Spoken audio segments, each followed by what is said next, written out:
नमस्कार। जैसे कि मैंने आपको बताया, कोई भी चीज़ अगर आप कॉन्शियस माइंड में डालते हैं तो वो चीज़ आपको मिल जाती है। एक आपको स्टोरी के माध्यम से आज एक चीज़ बताती हूँ। देखिए, सृष्टि की रचना ब्रह्मा जी ने की। ओके, पूरी सृष्टि की रचना में 3 देवताओं का आते हैं, ब्रह्मा जी, विष्णु जी और शिव जी। ठीक है, ब्रह्मा जी ने मानव बनाया। चूँकि मानव ब्रह्मा जी की उत्पत्ति थी तो उसे पावर भी दिया गया। तो पावर देने के बाद उसे बताया गया कि अनलिमिटेड पावर, चूँकि ब्रह्मा जी खुद अनलिमिटेड थे और उनमें पावर इतना था तो उनकी संतान नेचुरली अनलिमिटेड ही पावर वाली होगी। इसी तरह उसे बहुत पावर दिया गया और उस पावर के माध्यम से पर उस पावर का मनुष्य ने दुरुपयोग करना शुरू किया, नरसंहार करने लगा, एक दूसरे को ही काटने लगा। अब चिंता होने लगी दूसरे देवताओं को, अरे ये क्या हो रहा है, मनुष्य को ही काट रहा है, नरसंहार चल रहा है। वो गए ब्रह्मा जी आपने ये क्या किया, इतना अनलिमिटेड इन लोगों को पावर दे कि खुद को ही काट रहे और इनसे इनका पावर ही नहीं संभल रहा है।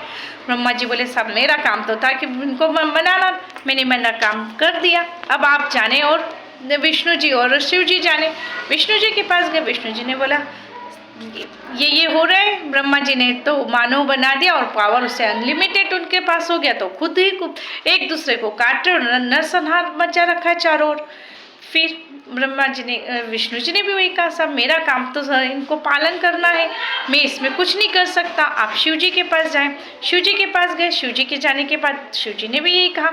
शिव जी ने कहा, ठीक है, आप ऐसा कीजिए कि मानव का जो पावर है हम क्या कर सकते हैं, इन मानव की पावर को निकाल लेते हैं और उनको देंगे, लेकिन उसके लिए सर्च करना पड़ेगा। तो पर छिपाई कहाँ इनकी ये पावर एक पहले सोचा कि हम ब्रह्मांड में छुपा दे, ब्रह्मांड में से भी निकाल लेगा। फिर सोचा चलो अब इस पावर को हम ऐसा करते हैं कि तो बोले मनुष्य इतना चतुर है कि वो ब्रह्मांड से भी निकाल लेगा। फिर कहाँ छुपाए, बोले इसको समुद्र में छुपा देते, समुद्र की गहराई में, मनुष्य वहाँ भी पहुँच जाएगा, मनुष्य बहुत चतुर है। तो फिर शिव जी ने कहा, ऐसा करो, मनुष्य की पावर को मनुष्य से छीनकर मनुष्य के अंदर ही छिपा दो, क्योंकि हम मनुष्य जो है वो दूसरी जगह भटक रहा है, अपने आप में कभी कोई नहीं देख रहा है। तो वो जो मनुष्य मेडिटेशन करेगा, अपने आप को अपने अंदर झाँकेगा, अपने आप को समझेगा, तो उसे वो चीज़ उसे मिल जाएगी। उसमें अनलिमिटेड पावर जो है वो उसको होगा, तो जो चाहेंगे वो उसे मिलेगा, वो उसका होगा।